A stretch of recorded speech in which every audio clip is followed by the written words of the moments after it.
Hey, Marshall Bronstein here. Thanks so much for your support and watching my little videos. Today we're going to have a progress report, see how you're doing with some of the techniques I've given you.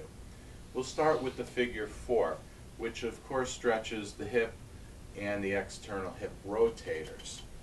We do this by placing our leg kind of like we're tying our shoelace, and we're going to go down and bend towards the floor, breathing, breathing, breathing.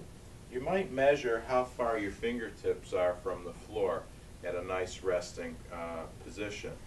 Second, we want to just visually see this leg and note if it's parallel to the floor, or in more severe cases you're going to find it up like this. Ultimately, we want to get it down here. It will come slowly. You can't force it. Okay? When we stretch, we breathe, we exhale, and as we exhale, we increase the stretch more. Let's switch sides. My left side is my affected side, and you can see that the leg is about 2 inches higher than the right. We're going to stretch. I cannot get my fingertips to the floor, but as I breathe, I go down a little bit more, and I do the best I can. I never overstretch. I always do it to a point where I could sustain this position for 2 minutes. We really like to do this 3 times a day. Okay, let's go on to our hamstring stretch. And I think I showed you the little sheet with the knot in the middle. And I'm going to use my right side first. Isn't it funny how you always go to the good side first? And I hope it appears my knee is locked. Sometimes on camera it shows a little angle here. I keep a small pillow around to support my head. The unaffected side and my upper body should be totally relaxed. We grab the sheet high and we torsion it backwards naturally. Just the natural weight of my arms is pulling.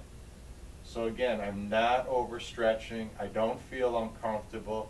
I could actually think about something outside of this stretch, and I want to hold it for 2 minutes. Again, locking the knee the very best you can.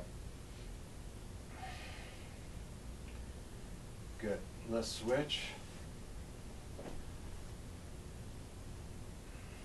Maybe you could see that the left is probably less limber than the right. Everything's relaxed. I'm thinking good thoughts. I might even go into my windshield wiper technique. And that's pretty darn good. Okay, now I'm going to turn on my side and we're going to go to a new stretch. This is a quad and hip flexor stretch. Bottom leg slightly bent. Grab the back of the leg, and the stretch is to bring the fibula backwards, straight.